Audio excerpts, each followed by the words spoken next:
Hi అండి. నమస్తే. Welcome to అమ్మాయి లోకం. అందరూ ఎలా ఉన్నారు? నేనైతే చాలా బాగున్నాను. మీరందరూ కూడా బాగుండాలని మనస్ఫూర్తిగా కోరుకుంటున్నాను. ఇవాళ మన రెసిపీ వచ్చేసి ఎలాంటి టిఫిన్ పిండి లేనప్పుడు కూడా 10 నిమిషాల్లో తయారయ్యే instant breakfast recipe and chutney 2 ఎలా చేయాలో చూద్దాం. స్కిప్ చేయకుండా చూడండి. ముందుగా మిక్సింగ్ బౌల్‌లో ఒక కప్ వచ్చేసి రవ్వ తీసుకున్నాము. ఇది సన్నగా ఉన్న రవ్వ అండి. మామూలు బొంబాయి రవ్వ ఉందనుకోండి, దాన్ని మిక్సీలో 2, 3 పల్స్ ఇచ్చి గనక తీసుకున్నారంటే సన్నగా అవుతుంది. దాన్ని వాడుకోవచ్చు. అరకప్పొచ్చి పెరుగు, మొత్తం ఒక కప్పు నీళ్ళైతే పట్టినియండి. కొంచెం కొంచెంగా యాడ్ చేసుకుంటా కలుపుకుందాం. ఒకేసారి మొత్తం వేసుకోకుండాను. విస్క్ పెట్టి ఉండలేమి లేకుండా మంచిగా కలుపుకుందాం రవ్వ. మిగిలిన నీళ్ళు కూడా పోసేసుకుందామండి. పోసి మొత్తం మంచిగా కలిపేసుకుందాము.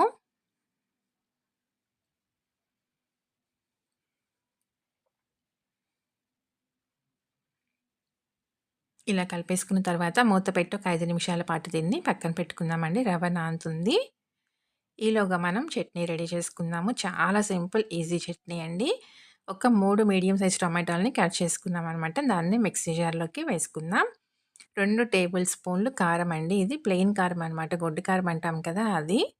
ఒక చిన్న చింతపండు ముక్క, 4, 5 వెల్లుల్లి రెబ్బలు, ఒక పావు టీ స్పూన్ ధనియా పౌడర్, కొంచెం కొత్తిమీర కాడంతో పాటు అలానే వేసేసుకుందామండి. దీన్ని నీళ్ళేమి వేయకుండా కొంచెం బరకగా గ్రైండ్ చేసుకొచ్చుకుందాం. మరీ మెత్తగా కాకుండా. చూడండి ఇలా ఉండాలనమాట కన్సిస్టెన్సీ మనకి. దీన్ని ఇలా పక్కన పెట్టుకుందాము. కడాయిలో 2 టేబుల్ స్పూన్లు నూనె వేసుకుందామండి. పావు టీ స్పూన్ ఆవాలు, ఇక పావు టీ స్పూన్ జీలకర్ర, కొంచెం ఇంగువ,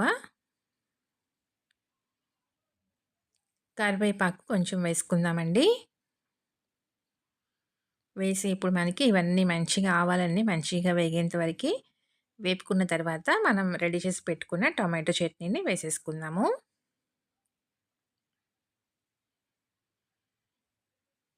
ఇప్పుడు మిక్సీ జార్‌లోనే కొంచెం నీళ్లు వేసుకొని 2, 3 టేబుల్ స్పూన్లు మాత్రమేనండి. దాన్ని కూడా చట్నీతో పాటు కలిపేసుకుందాము నీళ్ళని కూడాను.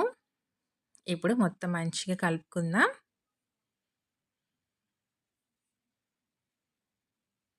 క్విక్‌గా అయిపోయే చట్నీ అండి. టేస్ట్ అయితే చాలా బావుంటుంది. రుచికి తగినంత ఉప్పు వేసుకుందాము. ఉప్పు మనం వేసుకోలేదు కాబట్టి ఇప్పుడు వేసుకుందామండి.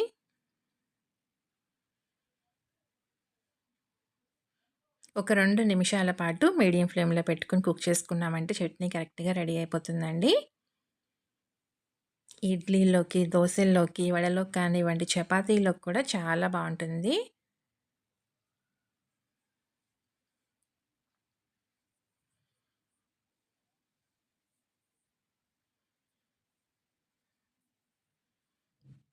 చక్కగా రెడీ అయిపోయిందండి చట్నీ. ఇంకా స్టవ్ అయితే ఆఫ్ చేసేసుకుందాము. పక్కన పెట్టుకుందాం దీన్ని. ఇప్పుడు ఒక గిన్నె తీసుకొని దాంట్లో ఒక మీడియం సైజ్ టొమాటోనండి గింజలు తీసేసుకొని కట్ చేసుకున్నామనమాట చిన్న చిన్న ముక్కలుగా. 2 పచ్చిమిర్చిని కట్ చేసుకున్నామండి. ఇక్కడ పచ్చిమిర్చి కారంగా లేవు. అందుకని నేను 2 తీసుకున్నాను. కారానికి తగినట్టుగా మీరు అడ్జస్ట్ చేసుకోండి. తర్వాత ఒక పెద్ద ఉల్లిపాయని సన్నగా తరిగి వేసుకున్నాం. ఒక 3 టేబుల్ స్పూన్లు సన్నగా తరిగిన క్యాప్సికమ్ ముక్కలండి. సన్నగా తరిగిన కరివేపాకు కొంచెం, సన్నగా తరిగిన కొత్తిమీర కొంచెం వేసేసి మొత్తం మంచిగా కలుపుకుందాము.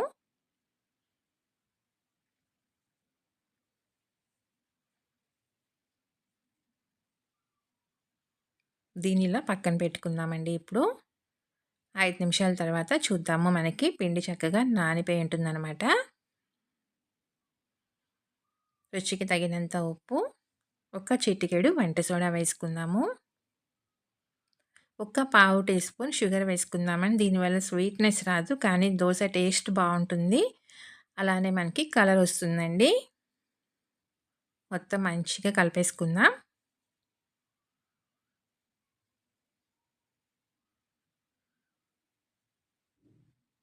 పిండి మనకి రెడీ అయిపోయిందండి.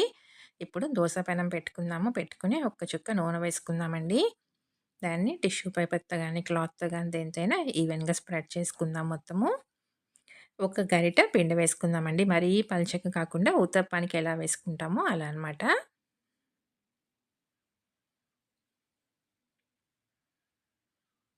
ఇప్పుడు దీనిపైన వచ్చేసి మనం కట్ చేసి పెట్టుకున్న కూరగాయ ముక్కలన్నీ వేసేసుకుందామండి. టిఫిన్ పిండితో ఏం పని లేకుండా అప్పటికప్పుడు అయిపోతుందనమాట. టేస్ట్ చాలా బావుంటుంది.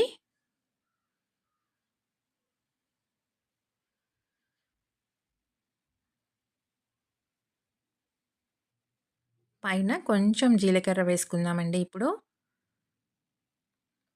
నేను కూరగాయ ముక్కలతో పాటు వేసి కలపలేదు. పైన స్ప్రింకిల్ చేసుకుందామని అందుకని పైన కొంచెం మనం జల్లుకుందాం అనమాట. జీలకర్ర వేసుకుందాము. అలానే కొంచెం నూనె వేసుకుందామండి.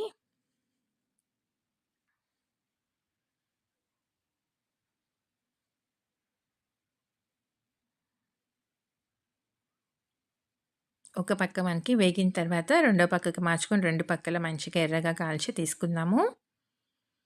టిఫిన్ పిండి ఏమీ లేనప్పుడు 10 నిమిషాల్లో రెడీ అయిపోతుందండి. టేస్ట్ చాలా బావుంటుంది. చాలా సాఫ్ట్‌గా ఉంటుందనమాట.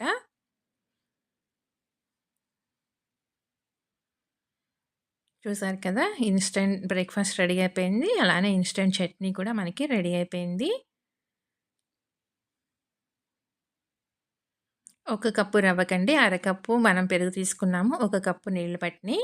ఇది సన్నగా ఉన్న రవ్వ కాబట్టి మనం మిక్సీ పట్టుకోలేదు. అలానే వేసేసుకున్నాము. ఒకవేళ మీ దగ్గర మామూలు బొంబాయి రవ్వ ఉందనుకోండి, దాన్ని ముందుగానే మిక్సీ పట్టుకొని అయినా వేసుకోవచ్చు మనం రవ్వ. లేదనుకోండి నానబెట్టుకున్న తర్వాత అయినా గానీ, పల్స్ మోడ్‌లో మరీ మెత్తగా కాకుండా కొంచెం గ్రైండ్ చేసుకున్నామనుకోండి అలా కూడా బావుంటుంది.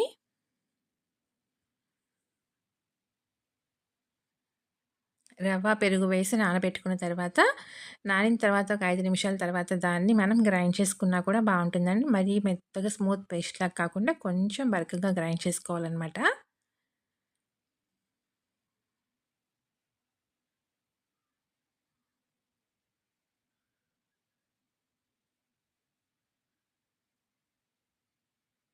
అప్పటికప్పుడు రెడీ చేసుకోవచ్చండి. మార్నింగ్ బ్రేక్‌ఫాస్ట్‌లో కానివ్వండి, ఈవినింగ్ డిన్నర్‌లో కానివ్వండి చాలా బావుంటుంది.